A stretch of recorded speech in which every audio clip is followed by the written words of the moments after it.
Saludos mi gente, te habla Edward, bienvenidos a Lucha Legítimamente. Seguimos con el tema de Apocalipsis. Hoy vamos a comenzar con lo que anteriormente había dicho, lo que es el preámbulo, haciendo una pequeña recapitulación del video pasado. Había mencionado de que Apocalipsis, como muchos libros de la Biblia o como la estructura bíblica, refleja a un pacto. Este pacto tiene un sinnúmero de partes. Tiene lo que es un preámbulo, lo que tiene un prólogo, unas estipulaciones, unas sanciones y un acuerdo de sucesión. Vamos a explorar por medio de 4 mensajes el preámbulo de Apocalipsis que está en el capítulo 1. El preámbulo del litigio de juicio que Juan hace hacia los apóstatas, los incrédulos, y lo que le escribe al pueblo, sus vasallos, los vasallos de Jesús, del Rey de Reyes y Señor de Señores, qué va a ocurrir y qué es lo que este preámbulo quiere presentar. Nos vamos a enfocar en los versos 1 al 3. Vamos a tomar 3 versos, Apocalipsis 1, del 1 al 3, y vamos a ver que esto puede ser de gran bendición para nuestra vida si nosotros vamos de lleno y de manera profunda a estos pasajes de Apocalipsis. Antes de empezar, quiero recomendarles unos libros, una literatura si está interesado a seguir hablando de Apocalipsis, seguir estudiando y qué referencias tengo. Of course, hay que tener nuestra Biblia. Si eres el Apocalipsis, lee tu Biblia, pero eso es lo de menos. Tengo aquí The Book of Revelation. Esto se llama Four Views. Four Views on the Book of Revelation. Y te lleva a una exposición bastante certera de las interpretaciones que existen dentro del cristianismo sobre el libro de Apocalipsis. Vamos a ver en este libro la interpretación y un caso para la interpretación preterista, que es del pasado, la idealista, que es de manera eterna, que Apocalipsis es un constante ciclo y batalla del bien y el mal hasta que Cristo regrese, y el dispensacionalismo progresivo, como también el clásico. Es un buen libro, buen recurso, no lo he terminado de leer. El siguiente libro que tengo aquí es Before Jerusalem Fell. Este es del doctor Kenneth Gentry y es una tesis doctoral, es un trabajo académico sobre la evidencia de la fecha de Apocalipsis temprana. Excelente libro, lo sigo leyendo, tiene muy buena información y un tremendo argumento, un buen caso para la fecha temprana del libro de Apocalipsis. El siguiente libro, que es el que estoy leyendo, es el que estoy utilizando, uno de los 2 comentarios que estoy utilizando para este comentario, se llama Los días de venganza, de David Shelton. Está en español, originalmente es en inglés, pero Ediciones Sinaí lo tiene en español y está muy bien traducido. Creo que es un libro que deben tener en mano si van a estudiar Apocalipsis. También de Kenneth Gentry, La Bestia de Apocalipsis, The Beast of Revelation, habla sobre el caso de quién es la bestia en el libro de Apocalipsis. Bastante bueno. No lo he leído, pero he visto las referencias en los libros que estoy leyendo, so que también está en Q. Creo que es un libro también que pueden verificar. He leído algunas porciones y está bastante convincente. Escatología bíblica de Génesis a Apocalipsis, del pastor Gilberto Miguel Rufat, de San Juan, Puerto Rico, natal de Puerto Rico. Ahora mismo sirve como pastor en Texas. Excelente recurso cuando se trata de teología y escatología. Entiendo que ha presentado una literatura bastante convincente y bastante seria sobre lo que es la escatología de Génesis a Apocalipsis, como también el hilo conductor que va de un libro a otro cuando se trata de la escatología. El siguiente también es de Kenneth Gentry. Tengo ya como 3, 4 libros de Kenneth Gentry, pero esto es de Olivet Discourse Made Easy. Este habla del discurso de los olivos.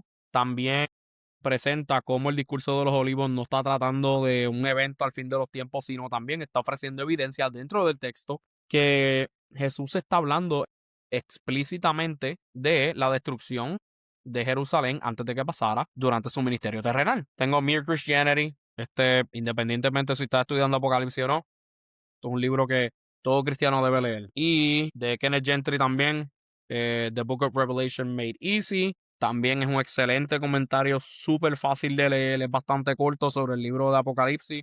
puede ser de gran ayuda.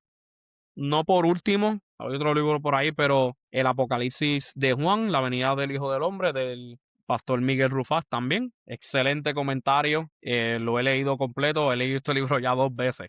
Yo nunca había visto una explicación de Apocalipsis que sin miedo, sin tapujos y bastante certera y bastante consistente con la escritura. No puede ser que no sea de ¿verdad? Puede ser que sea de una escuela, pero por lo menos ofrece un comentario o unos comentarios de Apocalipsis de manera seria y de manera confiable. So que les recomiendo esos libros, son bastante buenos. Creo que tengo otro por ahí también, El Templo de Alfred Edersheim. Es un erudito judío cristiano que habla del templo en los tiempos de Jesús, cómo el segundo templo se manejaba y en qué contexto se desarrolla lo que estamos hablando de Apocalipsis en cuestión a la destrucción del templo, en cuestión a por qué el templo es juzgado, etcétera, etcétera, etcétera. Entonces, si quieren tener buena literatura, ahí se las dejo. A mí no me están pagando por esta promoción, pero quiero bendecir a otros con lo que me ha bendecido a mí, so que se los dejo ahí. Hoy vamos a ir con la primera parte del preámbulo. Como mencioné anteriormente, el preámbulo es todo el capítulo 1. Y vamos a empezar con los primeros 3 versos. Voy a leer Apocalipsis 1, versos 1 al 3, de la versión La Nueva Biblia de las Américas. Dice, la revelación de Jesucristo, no de Juan, no de Sultano ni Mengano, de Jesucristo, que Dios le dio para mostrar a sus siervos las cosas que deben suceder pronto. Él la dio a conocer enviándola por medio de su ángel a su siervo Juan, quien dio testimonio de la palabra de Dios y del testimonio de Jesucristo y de todo lo que vio. Bienaventurado, bendecido, afortunado, el que lee y los que oyen las palabras de esta profecía y guardan las cosas que están escritas en ella. Porque el tiempo está cerca. El tiempo está cerca. Apocalipsis 1, 1 al 3. Le he titulado a este devocional y a esta parte del preámbulo La revelación y bendición de Apocalipsis. Apocalipsis es un documento judicial escrito en un lenguaje simbólico y profético y como toda la escritura tiene una estructura de pacto y en un preámbulo pactual se presenta quién es el rey, quién es el mediador, la persona que está mediando o quién es el abogado y cuál es la relación entre ellos y quiénes son los que reciben esta demanda legal. Apocalipsis 1 del 1 al 3 establece estos elementos fundamentales y muestra no solo la naturaleza del litigio divino, o sea, la demanda divina que Dios está presentando, sino también lo que Dios espera de su pueblo hoy, que es fidelidad, atención y obediencia dentro de una relación de pacto, siendo fieles a la palabra de Dios. Vamos a ver 3 principios. Vemos la revelación inminente del rey, el testigo profético del testigo preeminente y las bendiciones del pacto. Esto me llevó a algunos pasajes del Salmo que son de inmensa edificación. Vamos a ver el protagonista, la autoridad inspirada y la respuesta esperada de estas personas. Y la primera parte del preámbulo nos comunica la razón de Apocalipsis. O sea, los primeros 3 versículos explica la razón por la cual se está escribiendo Apocalipsis. Primero, la revelación inminente del rey. Dentro de un preámbulo de pacto, como había dicho anteriormente, el rey se presenta. Similar a Deuteronomio, que yo soy el Señor tu Dios, Apocalipsis empieza, revelación de Jesucristo, de Dios mismo, del rey. El rey soberano, dada a Juan como el mediador apostólico sobre las cosas que deben suceder pronto. No apunta a eventos de hace miles de años, sino una realidad cercana para sus primeros destinatarios. Estamos hablando de que Juan está escribiendo de un evento que se está acercando, de un evento que va a ser bien, bien pertinente para las personas de esa primera generación de cristianos y anuncia el juicio sobre la generación de los postreros días, como vemos en Mateo 24, que hace referencia a Deuteronomio 31:29 y Hebreos 1:2. Esa generación, la Jerusalén del siglo I, colmó la medida de juicio al crucificar al Mesías y perseguir la iglesia. El libro no trata del fin del mundo, trata del fin de una era, de la era del antiguo pacto y la transición del nuevo, como Hebreos 8:13 dice, no es del fin del mundo. No hay un fin del mundo en la cosmovisión cristiana. Y me quiero explicar. Una cosa es decir que va a haber juicio final. Eso sí va a haber. Hay una segunda venida de Cristo. Eso sí va a haber. Lo que no va a haber es destrucción. Lo único que Dios va a destruir de esto va a ser el pecado, la maldad y sus agentes que no se arrepintieron. Y eso pasa en un futuro cercano o lejano a nosotros. Como litigio profético, utiliza símbolos que apuntan a los hechos históricos reales y contemporáneos. Sus destinatarios eran judíos que conocían el Antiguo Testamento, podían entender estos símbolos a la luz de la misma escritura, porque la escritura interpreta escritura, interpretando con imágenes futuristas ajenas a su contexto, distorsiona la intención pastoral que tiene Juan. O sea, si nosotros empezamos a poner jets, aviones, el Estado moderno de Israel, Irán, Estados Unidos y toda esa gente que no estaban ni en la concepción de los primeros recipientes de esta carta, vamos a sacar la carta del contexto histórico y no vamos a sacarle absolutamente nada a esto. Yo sé que nosotros queremos interpretar Apocalipsis con el periódico y con lo que dicen las redes, pero tenemos que entender que como los cristianos fieles de Berea en Hechos y como los apóstoles interpretaron la escritura con la escritura. Por lo tanto, nosotros tenemos que hacer lo mismo. Tenemos que hacer lo mismo, mi gente. No podemos estar inventándonos cosas que la Biblia no te está diciendo. Podemos hacer aplicaciones que son contemporáneas, claro que sí. Sin embargo, no podemos desligar el contenido original de la carta para servirnos a lo que nosotros queremos escuchar. No, no, no, no. La escritura es más rica y hermosa cuando la interpretamos en su contexto original, cuando la interpretamos según lo que los destinatarios originales iban a entender y luego podemos hacer esa aplicación a nuestra vida según el Espíritu Santo nos dice. Entendamos de que tenemos que interpretar la escritura con la misma escritura porque Dios no se contradice si partimos de la premisa de que la escritura no se contradice, que la Biblia es la palabra de Dios. Un ejemplo de que esto se trata de esa generación, una generación que duró del 30 al 70, cuando el templo se destruyó, una generación de 40 años. ¿Dónde hay una generación de 40 años que pereció? En el desierto, por romper con el pacto, al momento en que están de camino a la tierra prometida. Cuando la Biblia habla de generación, habla de una expansión de tiempo de 40 años. Y esos fueron los años que pasaron del 30 al 70. Dice Mateo 24, y voy a tomar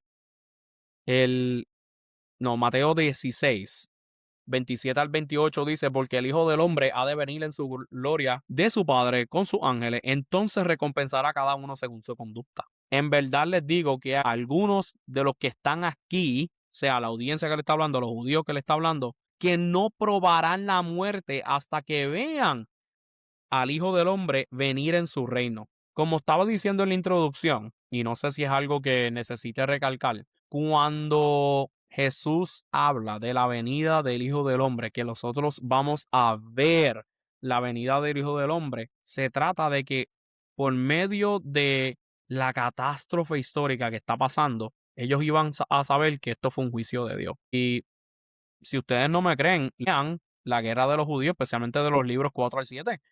Estamos hablando de que Josefo, alguien que no era cristiano, era un fariseo, enemigo del cristianismo, adjudicó la profecía de las 70 semanas y de la abominación desoladora de Daniel a lo que estaba pasando a Jerusalén en ese momento. Dice Jesús en Mateo 24:34 que en verdad les digo que no pasará esta generación hasta que todo esto suceda.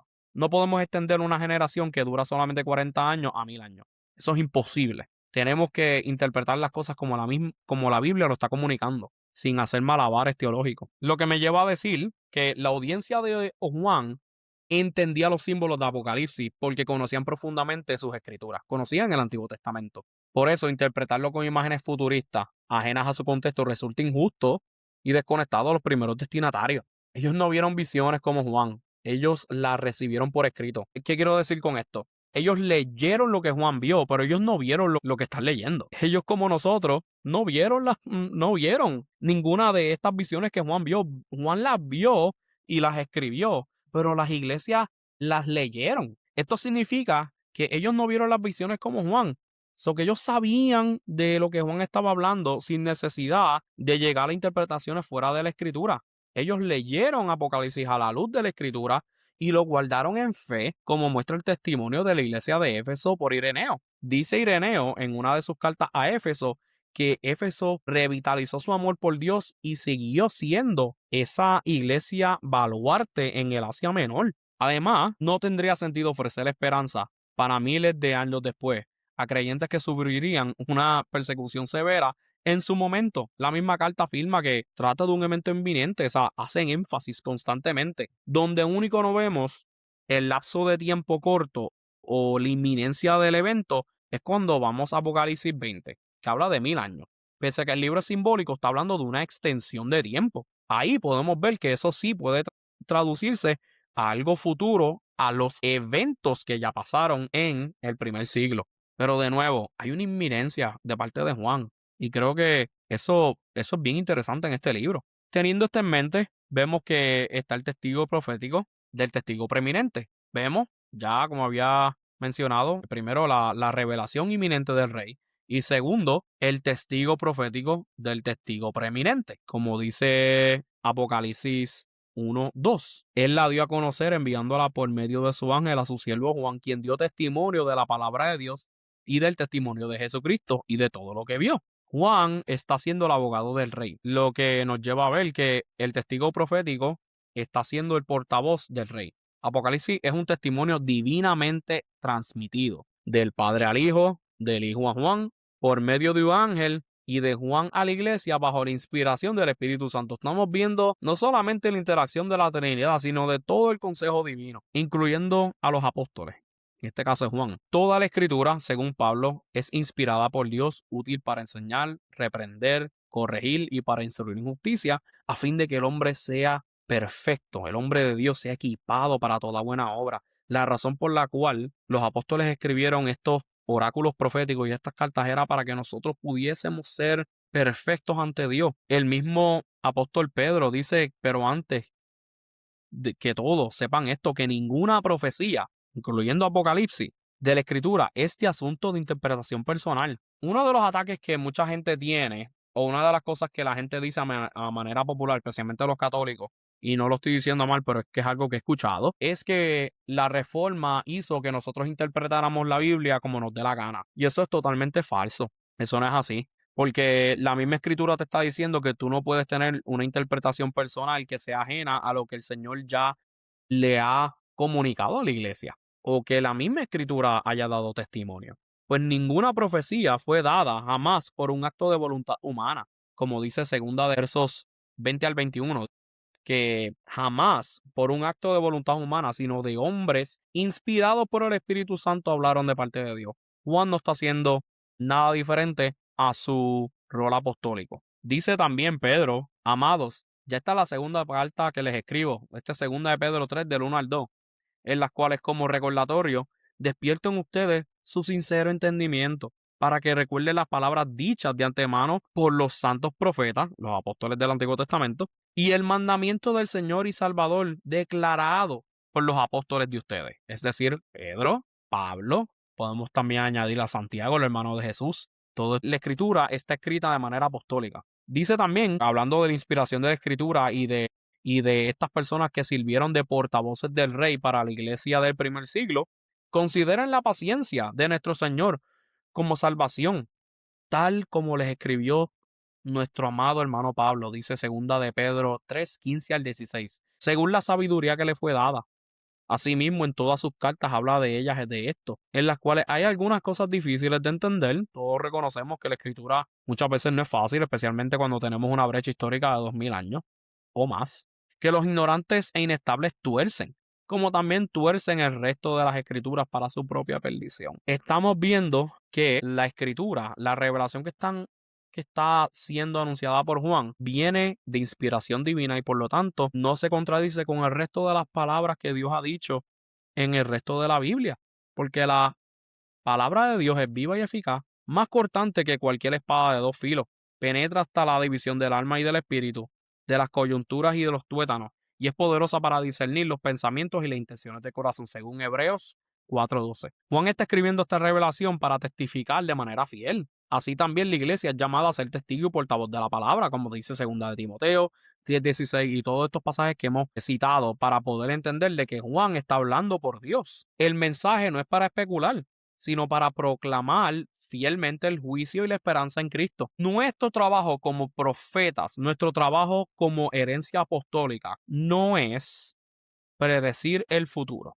Tomar el libro de Apocalipsis y venir a decirle a la gente de que em, el Dios va a destruir todo y eso, no, es para anunciar ambas cosas, la gracia y el juicio de Dios. Cuando hablamos de la Biblia, mi gente, tenemos que hablar de todo el consejo y todo el consejo de Dios es no contradictorio, no se contradice, es inerrante e infalible. Y cuando algún elemento o alguna porción de la escritura tiende a contradecirse con la otra, debemos ver la misma escritura armoniza las cosas. No es que nosotros las armonizamos, es que la misma Biblia se armoniza. ¿En qué parte del plan redentor de toda la escritura se encuentra ese pasaje? ¿Qué está pasando? ¿Y cómo apunta a Cristo? Así es que se interpreta la escritura. Juan está haciendo lo mismo cuando ve esas visiones y esas visiones lo llevan a pensar en el Antiguo Testamento. Entonces, vemos que es de interpretación divina, o sea, el testigo profético habla sobre el testigo preeminente que es Jesús. Y por último, y no menos importante, las bendiciones de este mensaje, las bendiciones del pacto, las bendiciones que este pacto está trayendo a los oyentes. Esta es la primera bienaventuranza de 7 que tiene Apocalipsis. Y esta nos pide que leamos, oigamos y guardemos la profecía. La obediencia a la palabra produce una bendición integral, incluso en medio de la persecución. Es decir, nos bendice por completo. No hay una área en nuestra vida en la cual Dios nos está bendiciendo. Podemos ser bien honestos con nosotros mismos de que hay muchas áreas en la vida donde Dios nos ha bendecido porque hemos actuado de manera desobediente, pero el propósito de Dios para sus hijos es bendecirlos. Los creyentes perseguidos reciben un llamado a ser fieles y constante aún en medio de las circunstancias. O sea que nuestra fidelidad es de convicción, no circunstancial. Nosotros nos gozamos pese a nuestra situación, sea en abundancia, sea en escasez, como el apóstol Pablo pudo experimentar y le deja saber a sus hermanos de la iglesia de Filipo, que la fortaleza de nosotros no depende del contexto en que nos encontremos, sino en Cristo Jesús. Vemos que todas las sendas del Señor, según Salmo 25, verso 10 y verso 14, dice que todas las sendas del Señor son misericordia y verdad para aquellos que guardan su pacto y sus testimonios. Los secretos del Señor son para los que le temen y Él les dará a conocer su pacto. Cuando nosotros estamos hablando de pacto, estamos hablando de las promesas de provisión y protección que Dios nos da para nosotros poder vivir una vida que glorifique a Dios, bendiga al prójimo y salve al enemigo. Y como conclusión, hermano, vivimos bajo este nuevo pacto. Tenemos acceso directo al trono de la gracia. Ese trono que Juan está viendo, que se ve magnífico y que se ve hasta terrible, es el mismo trono que Dios nos está diciendo que vayamos cuando necesitemos ayuda. Y Cristo cumplió perfectamente la ley y murió la muerte que nosotros merecíamos y resucitó al tercer día para vencer a Satanás, al pecado y al mundo. Y la mejor manera de apropiarnos de esto es por medio de la fe. Este nuevo pacto que se nos da de lo que hizo, de lo que Cristo hizo por nosotros, se recibe por fe. Una fe que dice, voy a dejar el pecado atrás, voy a dejar mi vida y se la voy a entregar al Señor. Y así como Dios pudo bendecir a aquellos en el pasado que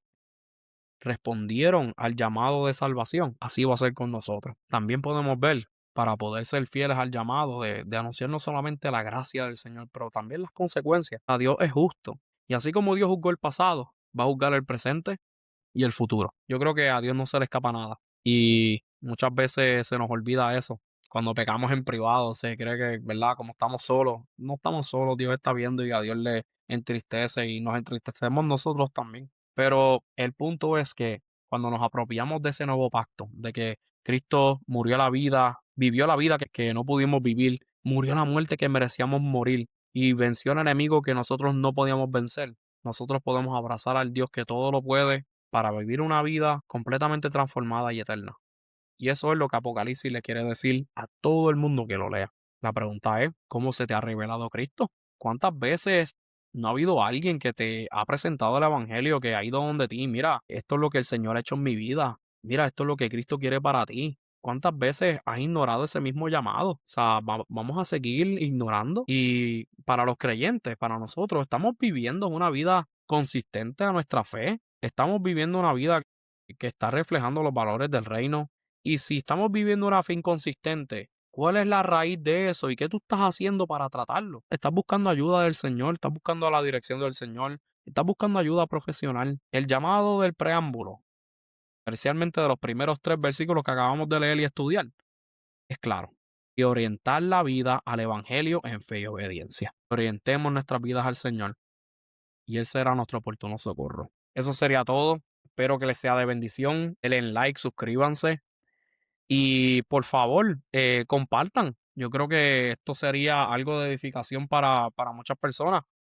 Compartanlo y me dejan saber en sus comentarios qué creen, si les ayudó, si les fue de edificación, si están en desacuerdo conmigo por X o Y razón. Siempre, ¿verdad? Sean con gracia. Pero nada, mi gente, se me cuidan, que el Dios me los bendiga y nos veremos en la otra.